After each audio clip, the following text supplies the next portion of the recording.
ये कहानी है मोहिनीपुर गांव की, जहां एक समझदार और पढ़ी लिखी लड़की ने अपनी सोच और हिम्मत से पूरे गांव की दिशा बदल दी। उसका नाम था राधा। जहां लोग लड़कियों को बोझ समझते थे, वहां राधा ने साबित किया कि अगर नीयत सच्ची हो तो बदलाव मुमकिन है। ये कहानी सिर्फ एक लड़की की नहीं, पूरे गांव की सोच के बदलने की है। आइए जानते हैं राधा की संघर्ष भरी लेकिन प्रेरणादायक यात्रा। राधा, जब देखो किताबों में घुसी रहती है। खेत का काम कौन करेगा? लड़की होकर ये पढ़ाई लिखाई तुझे शोभा नहीं देती। बाबूजी भी यही कहते थे, लड़कियों को ज्यादा पढ़ाना नहीं चाहिए। गांव में ये सब किस काम आएगा? चूल्हा चौका, घर गृहस्थी, यही तो करना है तुझे। भैया, मैं खेत का काम भी करूंगी और पढ़ाई भी। अगर बेटा हल चला सकता है तो बेटी कलम क्यों नहीं? पढ़ाई से मुझे ताकत मिलेगी, सोच बदलेगी। आज अगर मैं पढ़ूंगी तो कल औरों को सिखा पाऊंगी। गांव की औरतें जब तक आत्मनिर्भर नहीं होंगी, तब तक हम सिर्फ बातों में ही आगे रहेंगे। बेटिया, तेरी उम्र अब शादी की हो चली है। गांव वाले बातें बना रहे हैं, सरपंच की लड़की अब तक कुंवारी है। ये पढ़ाई लिखाई में क्या रखा है? ससुराल जाके कौन पूछेगा कि तू कितनी पढ़ी है? पुराने जमाने में औरतें बिना पढ़े ही अच्छे से जीवन जी लेती थीं। दादी, मैं आपकी बात समझती हूँ, लेकिन आजकल जमाना बदल रहा है। अब पढ़ी लिखी लड़की सिर्फ बहू नहीं, एक सशक्त इंसान भी होती है। वो अपने हक को समझती है, परिवार को संभालने के साथ साथ समाज को भी दिशा देती है। मैं शादी के खिलाफ नहीं हूँ, लेकिन अपने सपनों को जीना चाहती हूँ, ताकि जब लोग मेरा नाम ले तो आपको गर्व हो। गांव की चौपाल में सरपंच रामधनी पंचायत बुलाते हैं। गांव की तमाम औरतें और पुरुष इकट्ठा होते हैं। चर्चा होती है गांव में लड़कियों की आजादी और राधा के बढ़ते प्रभाव को लेकर। भाइयों, आजकल गांव में कुछ अजीब चल रहा है।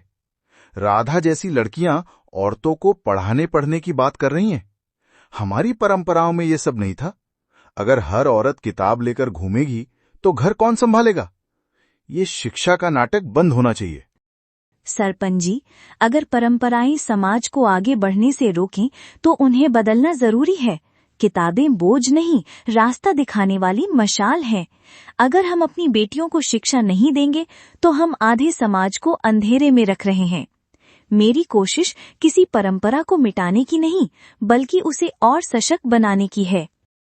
राधा पंचायत से लौटती है, लेकिन हार नहीं मानती। उसी शाम वह अपने आंगन में गांव की महिलाओं को बुलाती है। 4-5 महिलाएं ही आती हैं, लेकिन वह उन्हें समझाती है। बहनों, हम हर दिन खेत में काम करते हैं, बच्चों की देखभाल करते हैं, लेकिन कोई हमारी मेहनत को नहीं पहचानता। अगर हम पढ़ेंगी तो हमारी पहचान बनेगी। मैं शिक्षा केंद्र शुरू करना चाहती हूँ और उसमें तुम सबकी भागीदारी जरूरी है। हम एक दूसरे को सिखाएंगे और साथ बढ़ेंगे। बिटिया, तुझमें बड़ी हिम्मत है। हम कभी सोच भी नहीं सकते थे कि पढ़ना हमारे लिए भी जरूरी हो सकता है। हम तो बस अपने पतियों के सहारे ही सब कुछ समझते रहे। अब लगता है कि हमें भी समझ हो सकती है। राधा ने गांव के पुराने पंचायत भवन को साफ कर वहां महिला शिक्षा केंद्र की शुरुआत की। शुरुआत में सिर्फ 4 महिलाएं आईं। राधा ने उन्हें हिंदी के अक्षर, गिनती और सफाई के बारे में सिखाना शुरू किया। धीरे धीरे ये केंद्र गांव की महिलाओं के लिए उम्मीद की किरण बन गया।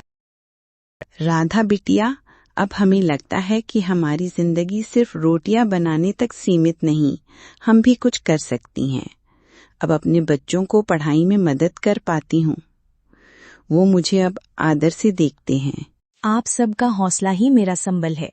जब तक हम खुद को कमजोर समझते रहेंगे, तब तक कोई हमें इज्जत नहीं देगा। ज्ञान ही सबसे बड़ी ताकत है।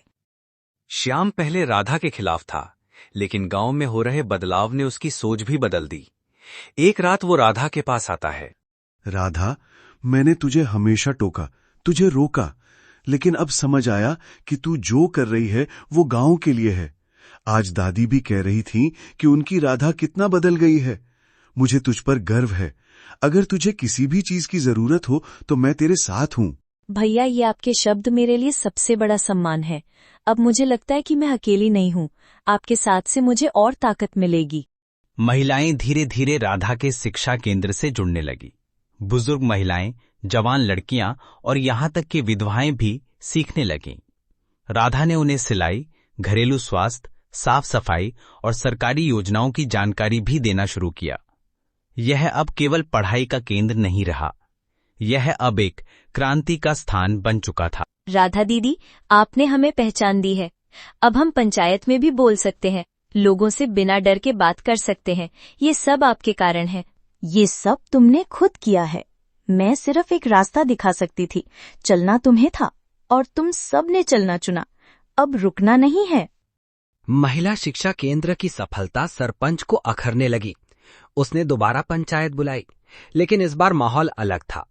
गांव की औरतें, नौजवान और बुजुर्ग राधा के समर्थन में थे। अब तो गांव की औरतें मुझसे सवाल करने लगी हैं। राधा ने उन्हें बिगाड़ दिया है। ये सब अब बंद होना चाहिए। सरपंच जी, अगर कोई औरत आपसे सवाल कर रही है तो ये उसकी शिक्षा का असर है। अब बदलाव आ चुका है। हम पुराने सोच में नहीं बन सकते। और राधा ने जो किया है वो गांव को नई दिशा देने जैसा है। हम राधा के साथ हैं। गांव में पहली बार औरतों की आवाज पंचायत में गूंजी थी। अब कोई चुप नहीं रहना चाहता था। सबको अपने अधिकार जानने का हक है, ये बात अब दिलों में उतर चुकी थी। कुछ महीनों में शिक्षा केंद्र ने गांव का चेहरा बदल दिया। महिलाएं अपने अधिकार जानने लगीं, बच्चों की पढ़ाई में मदद करने लगीं। गांव की पहचान बनने लगी राधा। ऐसी बेटी अगर हर गांव में हो तो गांव कभी पीछे नहीं रहेंगे। आज सरपंच जी भी राधा की तारीफ करते हैं। राधा, मैं मानता हूं, तुम्हारी सोच ही असली विकास है। तुमने जो किया वो हम सब के लिए एक मिसाल है। मुझे गर्व है कि तुम हमारे गांव की हो। एक दिन राधा ने गांव की महिलाओं को आत्मविश्वास बढ़ाने के लिए एक महिला मेला आयोजित करने की सोची। इसमें हर महिला अपने हाथों से बनी चीजें जैसे अचार, पापड़, कढ़ाई का सामान और हस्तशिल्प बेचने वाली थी। पूरे गांव में एक अलग सा उत्साह था। बहनों, ये मेला सिर्फ सामान बेचने का नहीं, आत्मनिर्भरता का जश्न है। यहाँ हम अपनी कला, मेहनत और आत्मविश्वास को सबके सामने रखेंगे।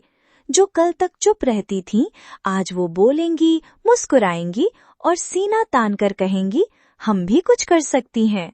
दीदी, कभी सोचा नहीं था कि हम भी दुकान चला सकते हैं। आप न होते तो ये सपना कभी सच्चाई न बनता। आज मेरे बेटे ने कहा, माँ, मुझे तुम पर गर्व है। मेले में गांव वालों ने बढ़ चढ़ कर हिस्सा लिया। सरपंच भी आया और हर महिला की सराहना की। ये मेला राधा की सोच का सजीव प्रमाण बन गया कि बदलाव सिर्फ किताबों से नहीं, आत्मसम्मान से आता है। राधा की कहानी हमें सिखाती है, जब एक लड़की अपनी सोच और समझदारी के साथ खड़ी होती है तो पूरा समाज उसके पीछे चलता है। मोहिनीपुर अब सिर्फ एक गांव नहीं, बदलाव की पहचान बन गया है और इस बदलाव की अगुवा बनी एक समझदार लड़की, राधा।